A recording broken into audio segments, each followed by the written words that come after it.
Hello and welcome to an episode of Solo Sips. I'm Alyssa and today's going to be a little bit different. So today I am recording solo.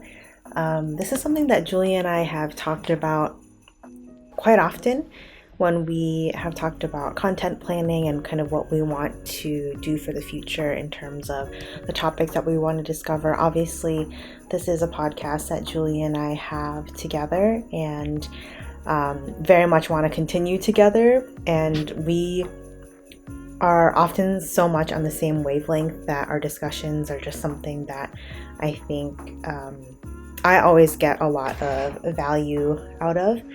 But we also, as individuals, I think have a lot to share.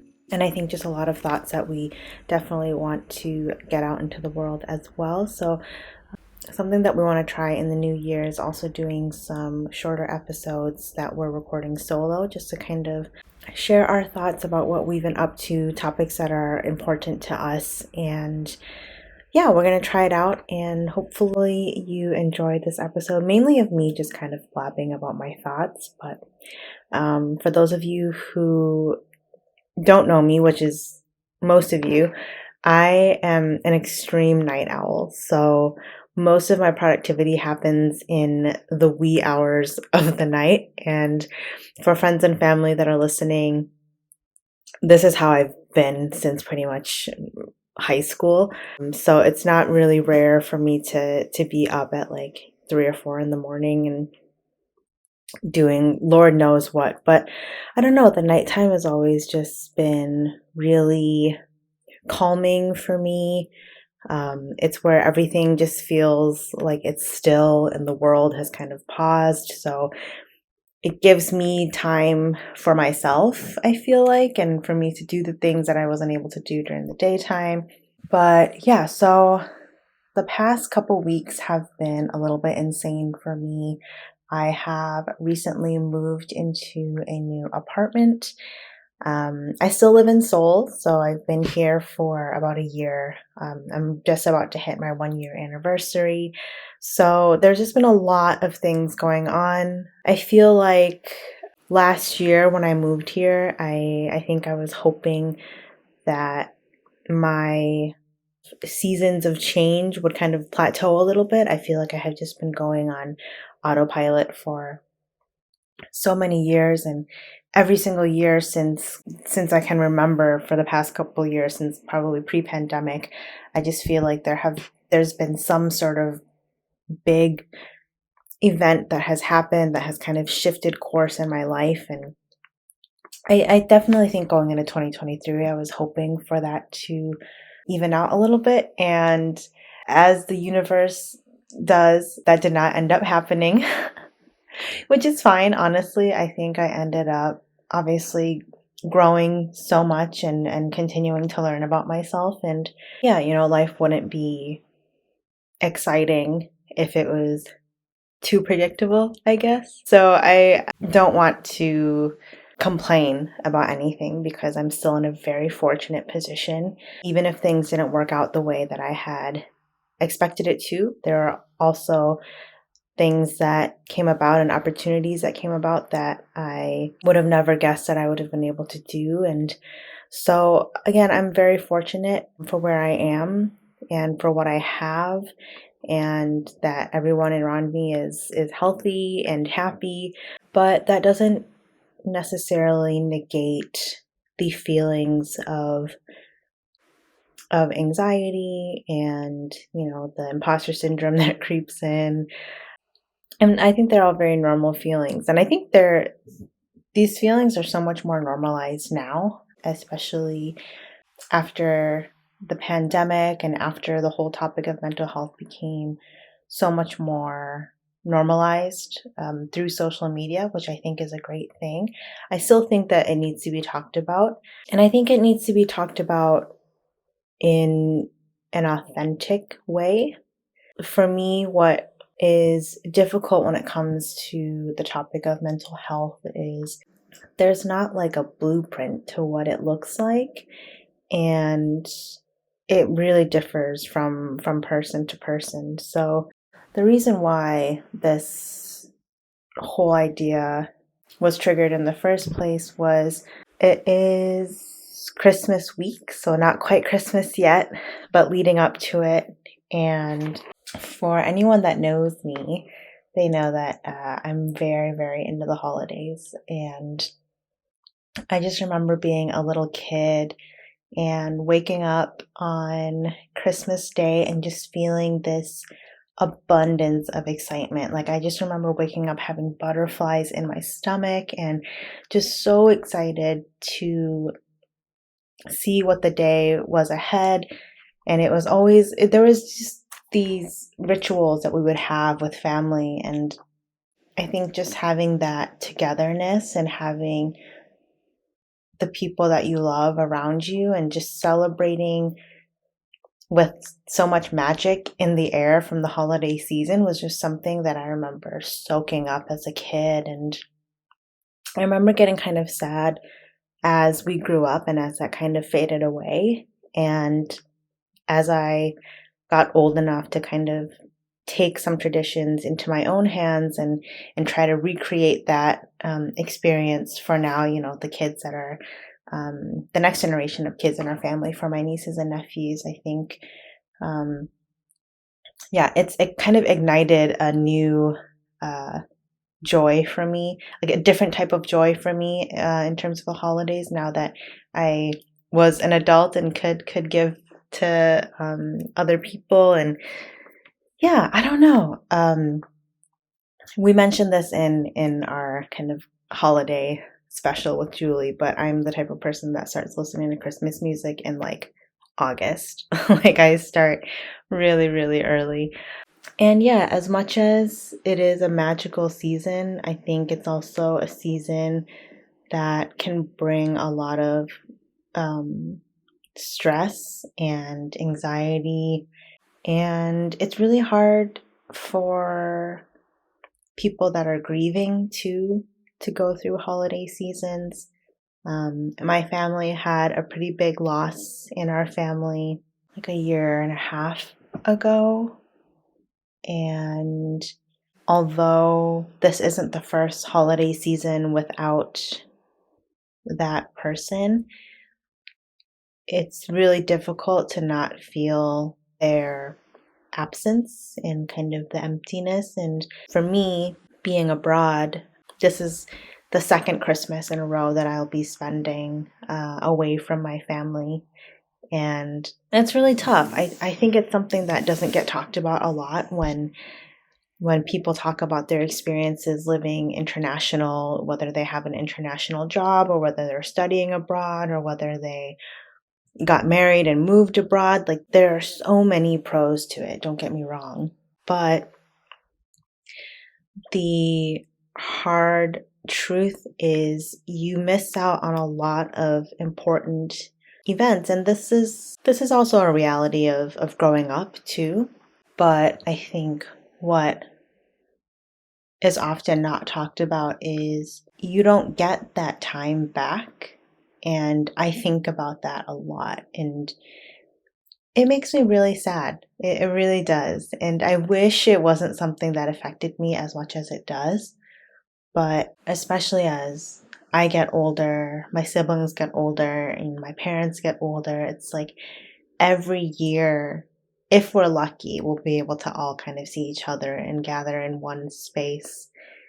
And those times are so happy and it's filled with so much joy and laughter and nostalgia. But you think about it, if that can happen once a year for every year for however many years forward, that's still such a short amount of time that we actually get quality time together.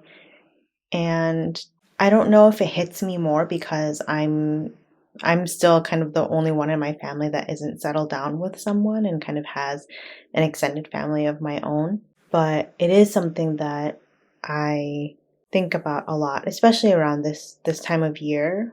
I think at first I was like, oh, I gotta suck it up and be tough. Like, this is a choice that I made and I need to be, that independent person that's unbothered. And that's how I lived kind of most of my life. And then this past year has made me, or these past couple years have just made me realize that life is just so short and you never know what's going to happen. So if you miss someone or you're feeling sad, you can be independent, you can be strong, you can be brave, and you can also miss your family and you can also have bad days. And the reason I say that is because I'm obviously going through all of that right now. I think the end of the year kind of does that to you. It just makes you kind of reevaluate everything that you've done up until this point, all the decisions that you've made, all the mistakes that you've made. And unfortunately, for a brain like mine, I tend to index a lot more on my mistakes and errors than I do on the things that I may have accomplished. And as much as I want to say that I have it figured out and am actively improving, some days I am, and some days I feel like I'm regressing, but I think that is such a human experience. And I think it can get tough to see all of the messaging around, the the positivity and the optimism. And this is going to make me sound so cynical. I'm not saying don't be positive and don't be optimistic about your life, but I think it can give people this added pressure to feel like they have to put on this facade, especially around this time of year. And I mentioned this in the episode that I did with Julie as well. But I guess I wanted to elaborate a little bit more on it and where I was coming from, because I don't want to make it seem at all like I am opposed to that kind of messaging, because I think uplifting and empowering and encouraging and inspirational messaging around this time is so magical, and it just feels really impactful, right? But as the saying goes, like, some days it's okay to not be okay. And especially if you're in a state where you are grieving the loss of someone, or you're just kind of going through something on your own, or whatever it may be, I think sometimes when someone comes to us and mentions that they are struggling and they're kind of beating themselves up about it, I think it's such a human reaction to want to jump and comfort that person right away and offer them solutions and be that positive influence and light for them. And something that I've learned from my own grieving is, I think sometimes it's so powerful to just reinforce that it's okay that they're struggling and it's okay that they're grieving, because all of that hurt and all of that pain just reinforces how much love they had and still have for that person. And I truly believe that. And, anyone that has gone through a loss, no matter the duration of time that has passed, that pain doesn't go away. And I know, the saying, time heals all.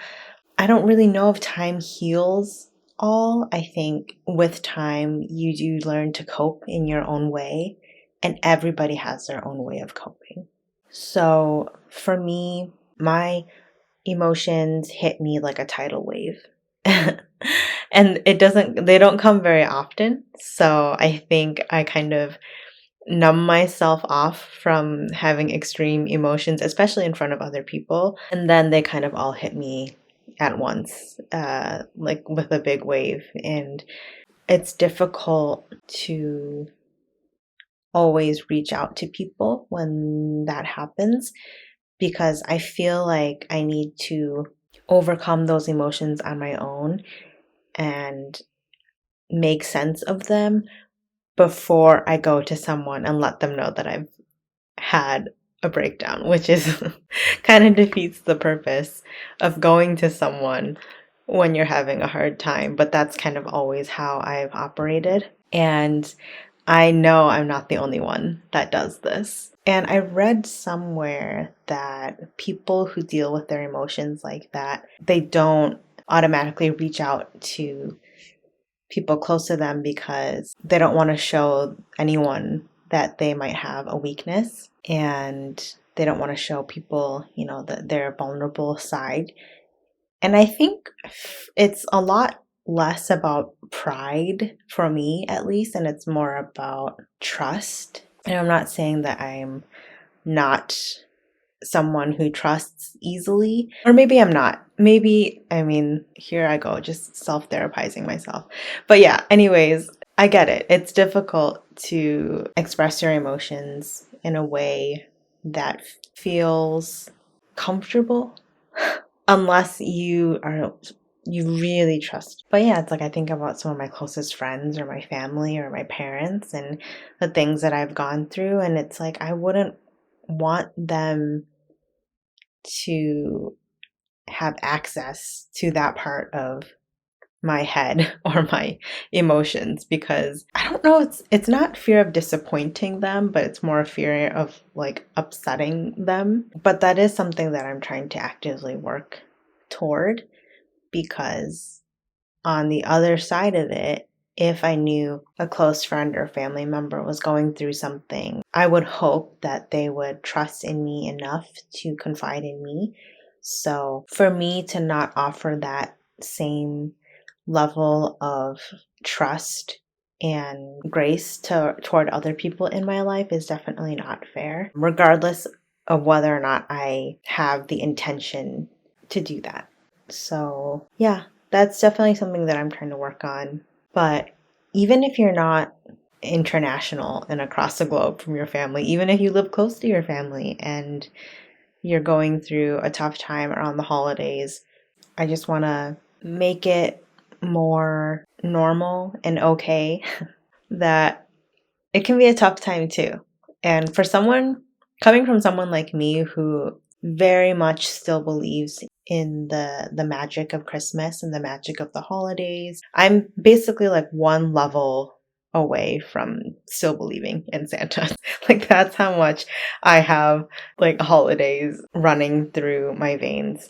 I still think that there are little things that you can find joy in, regardless of whether or not it lives up to things that you've done in the past. And for me, especially around the holidays, I'm someone that thrives so much off of nostalgia and that feeling of tradition and reliving memories and creating memories. And all of that gets really tough when you're not with family, but that doesn't mean that you can't make traditions of your own or new traditions and celebrate in other ways. So that is definitely something that I've been trying to do, and I can't say that I have fully succeeded at all of them. I definitely have goals and things I want to do and places I want to see, but have there been days where all I do is pretty much stay home all day and never leave my couch? Absolutely. But that is a topic for maybe another solo episode, because I don't want this to get too long. But yeah, I kind of just wanted to have a little chit chat. And oh, I didn't share what I was sipping on. I do actually have a warm ginger tea, which is supposed to be good for your digestion and like very calming. But yeah, ginger tea and honey is always kind of, and I actually put like fresh ginger into my tea, which makes it extra cozy. So yeah, I just wanted to try out something different.